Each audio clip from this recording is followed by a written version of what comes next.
Good morning, students. I am faculty of Sandipani Higher Secondary School.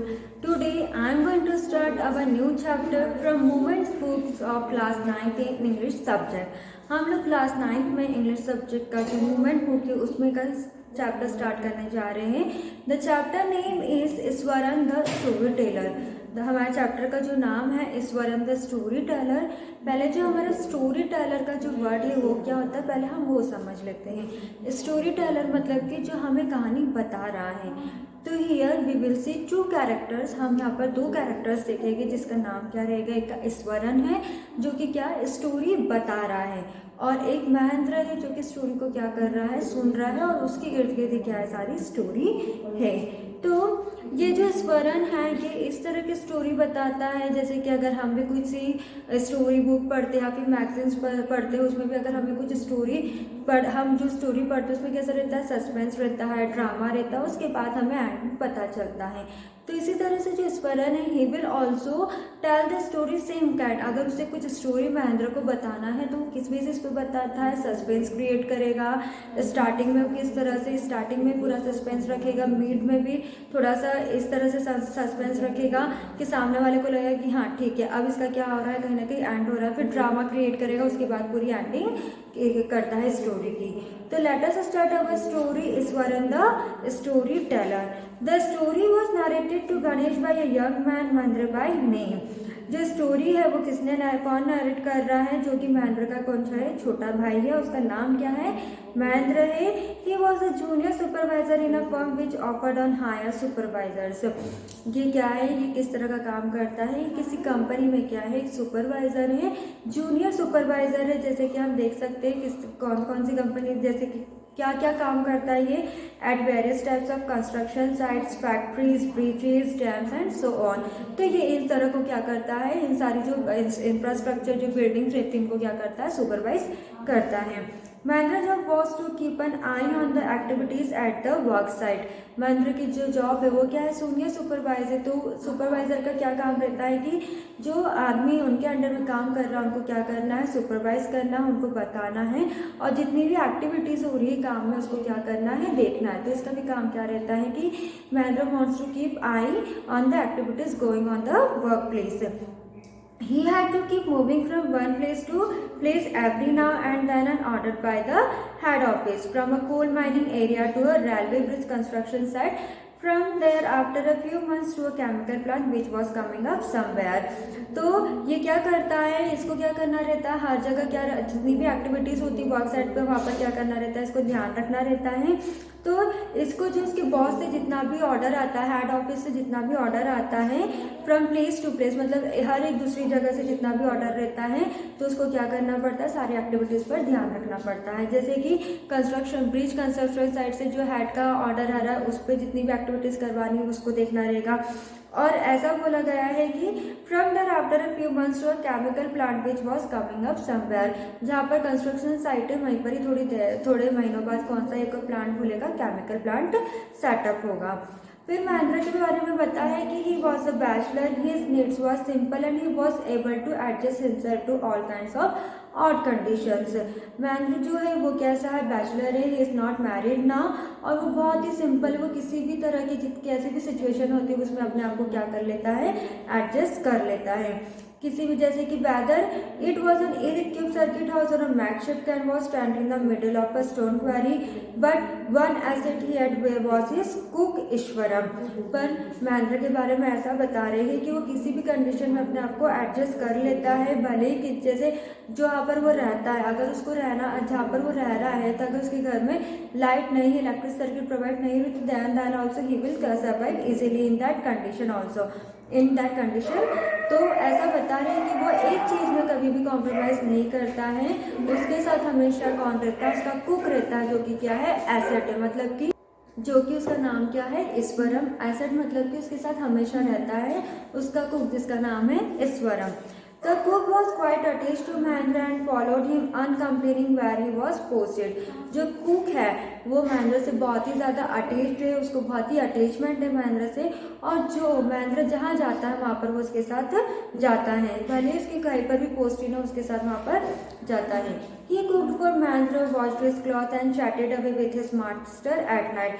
He could weave out endless stories and anecdotes on varied subjects. तो ईश्वरम के बारे में ऐसा बताया है कि उसका जो मालिक है, जो महेंद्र है, उसके वो कपड़े भी धोता है, उसके लिए खाना भी बनाता है, और जब पूरा काम हो जाता है तो उससे पूरी रात क्या करता रहता है, बात करता है, और इतनी सारी बातें करता है कि उसके पास इतनी स्टोरीज है कि जिसका कोई अंत ही ना हो। एंडलेस स्टोरी उसके पास, और एंडलेस स्टोरीज जो है वो हर एक सब्जेक्ट्स में है, very different types of the subjects में उसके पास स्टोरीज हैं। Then Iswaram also had an amazing capacity to produce vegetables and cooking ingredients seemingly out of nowhere in the middle of desolate landscape with no shops visible for miles around. Iswaram में एक ऐसी capacity, एक amazing capacity ऐसी है कि वो कम से कम जो इंग्रेडिएंट्स होते हैं, जैसे सब्जी बनाना है, अगर उसके पास पूरे इंग्रेडिएंट्स अवेलेबल नहीं हो तब भी वो क्या करता है, बहुत ही टेस्टी सी वेजिटेबल्स को बना लेता है, क्योंकि जहाँ पर वो रहते हैं कंस्ट्रक्शन साइट के साइड में ही वो रहते हैं, तो वहाँ पर दूर तक की क्या है, शॉप्स अवेलेबल नहीं है, और बहुत दूर जाकर उनको शॉप्स मिलती है।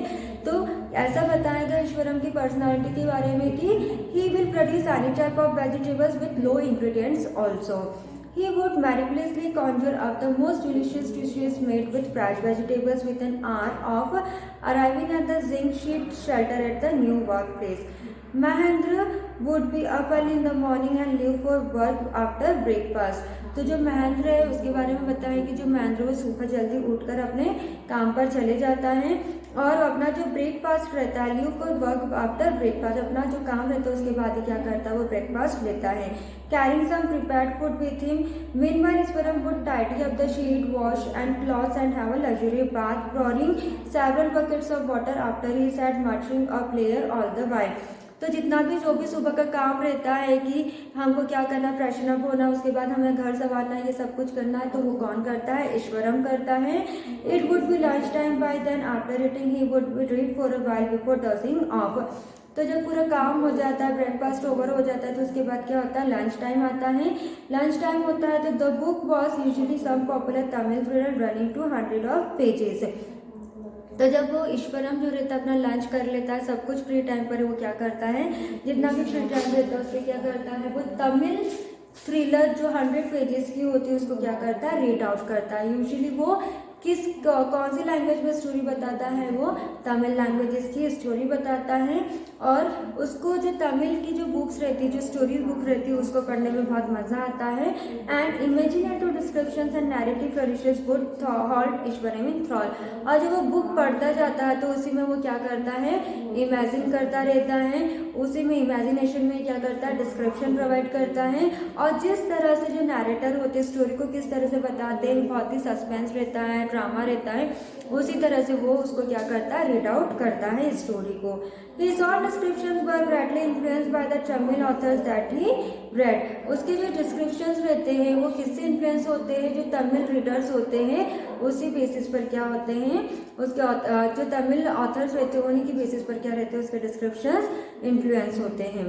When he was narrating even the smallest of incidents, he would try to work in suspense and a surprise ending into the account. मतलब कि जो ईश्वरम है, हम किसकी बात करें, ईश्वरम जो है वो स्टोरी टेलर है. तो अगर ईश्वरम को किसी भी तरह की अगर स्टोरी बतानी हो तो किस तरह से एंड करता है, बहुत सारा सस्पेंस रखता है, बहुत सारे इंसिडेंट्स लेकर आता है, बहुत सारे सरप्राइज रखता है, तब जाके क्या होता है, उसकी पूरी स्टोरी का एंडिंग आता है. जैसे फॉर एग्जाम्पल इसमें एक स्टोरी भी बताई है एग्जाम्पल के तौर पर. Instead of saying that he came across N uprooted tree on the highway, ऐसे एग्जाम्पल बताया गया कि अगर उसको किसी तरह की एक स्टोरी बताना है कि जब मैं अकेला आ रहा था तो वहाँ पर कैसा था, एक जो पेड़ कैसा था हाईवे पर गिरा हुआ था. ऐसे सीधे सीधे ना बोलते हो, किस तरह से बोलता है, he would say with eyebrows suitably eyed and hands held out in a dramatic gesture. तो क्या करता है वो, अपनी आईब्रो को कैसे करता है, थोड़ा उचकाते हुए बोलता है, अपने हैंड्स को जेस्चरिंग फॉर्म में, ड्रामेटिक जेस्चर में एकदम उस पोजीशन में लेकर बोलता है कि the road was deserted and I was all alone and suddenly I spotted something that looked like an enormous bushy bits line sprawled across the road. तो वो इस तरह से बताता है कि सुनसान सा रास्ता था, सुनसान रास्ते में क्या था, मैं बिल्कुल ही अकेला था। बिल्कुल अकेले होने के साथ साथ मैंने ये देखा कि मेरे सामने कैसा कोई हैवान सा आके खड़ा हो गया, और आसपास जब वो हैवान सा आके खड़ा हो गया तो झाड़ियों में जितनी झाड़ी जो है उसके आसपास वो खड़ा और अपने हाथ फैलाकर खड़ा है और क्या कर रहा है, रोड को क्रॉस कर रहा है। इस तरह से वो सस्पेंस क्रिएट करके पूरी स्टोरी बताता है।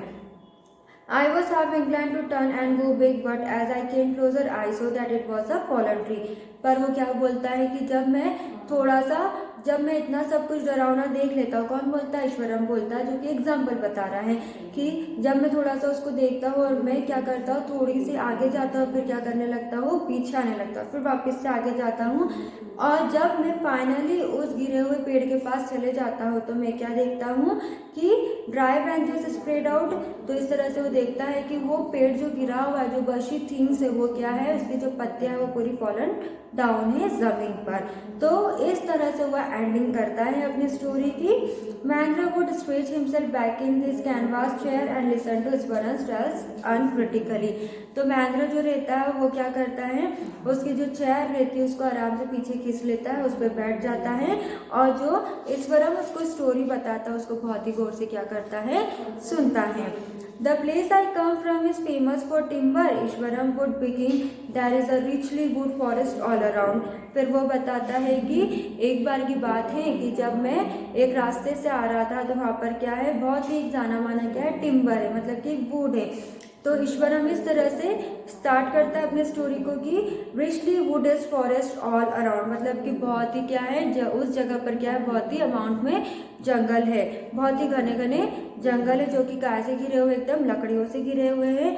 Locks are hauled on to the lorries by elephant. जितने भी जो वुडन के लॉक्स होते हैं, जो लकड़ियाँ रहती है, वो किसके बलबूते पे लेकर आते हैं, एलिफेंट्स के बलबूते पे लेकर आते हैं। And they are huge well fed beast when they turn wild, even the most experience mahout is not able to control them. और ऐसे बता रहे हैं कि जब हाथी पूरी तरह से पागल हो जाते हैं तो उनको किसी में भी इतना एक्सपीरियंस नहीं है कि उनको किसी भी तरह से कंट्रोल कर सके। After this prologue Iswaran would launch into elaborate anecdote involving an elephant. इतना सब कुछ बताने के बाद वो फिर किस पे आ जाता है, एलिफेंट पर आता है। एक बार की वो बात बता रहा है कि one day a tusker escaped from the timber yard and began to roam after stamping on bushes, fearing with wild creepers and breaking branches at will.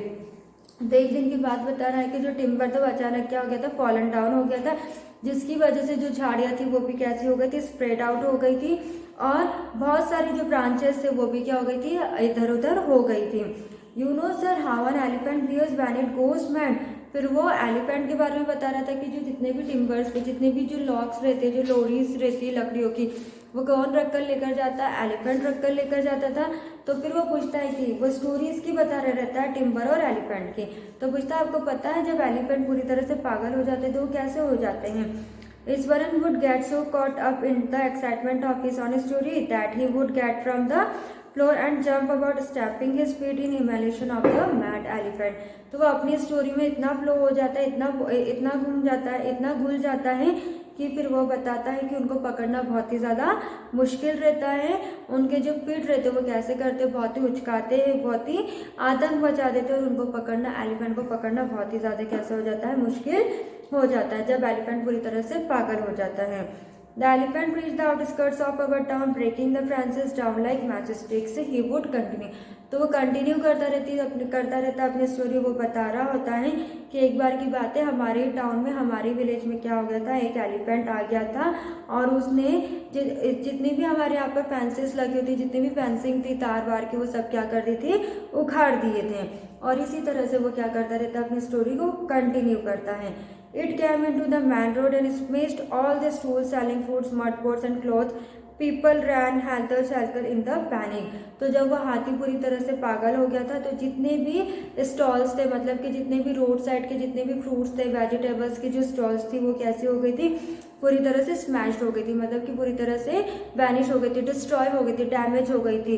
और लोग उसको देख देख के बहुत ज़्यादा कैसे हो रहे थे, पैनिक हो रहे थे और इधर से उधर दौड़ रहे थे, भाग रहे थे। The elephant now entered a school ground where children were playing breaking through the brick wall. अब जो एलिफेंट था वो तो मार्केट में ही था, पर जो मैं जिस स्कूल में पढ़ता था वहाँ पर भी क्या एलिफेंट अचानक से आ गया और उसने क्या करा, जब बच्चे ग्राउंड में खेल रहे थे तो जैसे ही बच्चे को उसने देखा ग्राउंड में खेलते तो सारे बच्चे भी क्या हुआ इधर से उधर भागे और उसने हमारे स्कूल के जितने भी ब्रिक वॉल थी, जितनी भी वॉल्स थे, उसको क्या कर दिया, तोड़ दिया. All the boys went into classroom and shut the doors tight. Then showed the beast grunted and wandered about, pulling out the football goalpost, tearing down the volleyball net, kicking and flattening drum. तो इस तरह से वो बता रहा था कि जो स्कूल है उसमें कितने जितना भी प्ले ग्राउंड पर जितनी भी खेलने की चीज़ें थी, जैसे बास्केटबॉल का कोर्ट हो गया और जैसे वॉलीबॉल की जो नेट हो गई उसको भी जो हाथी था उसने पूरी तरह से डैमेज कर दिया था. और वो एक ऐसी लाइन बोलता है, meanwhile all the teachers has climbed up to the terrace of the school buildings, from there they helplessly watched the depredations of the elephant. और जो हमारे टीचर्स थे वो सब डर के मारे कहाँ पर चले गए, जो बिल्डिंग की टेरेस थी वहाँ पर चले गए और किसी में भी इतनी हिम्मत नहीं थी कि वो एलिफेंट को क्या कर ले, पकड़ ले. There was not salt below on the ground. The streets were empty as if the inhabitants of the entire town had suddenly disappeared. तो वो ऐसा बोलता है कि अब उस रोड पर उस एरिया में कोई भी मतलब कि एक पर्सन तक भी नहीं दिख रहा था जब वो हाथी पूरी तरह से पागल हो गया था. तो वो लाइन ऐसा बोलता है कि जो पूरा रास्ता था, जो पूरा रोड था, कैसा हो गया था, खाली हो गया था और पूरा जो टाउन था कुछ देर के लिए, कुछ मिनट के लिए, कुछ पल के लिए कैसा हो गया था, पूरी तरह शांति हो गई थी. मतलब लोग पूरे डिसअपियर हो गए थे, दिखना ही बंद हो गए थे. तो ये थी हमारी स्टोरी इस वरम द स्टोरी टेलर की, जिसमें कि हमने कुछ ही पॉइंट्स इसमें कवर करे, कुछ स्टोरी कवर करी है. Most of the story is remaining, so this we will continue in our next class. So thank you so much.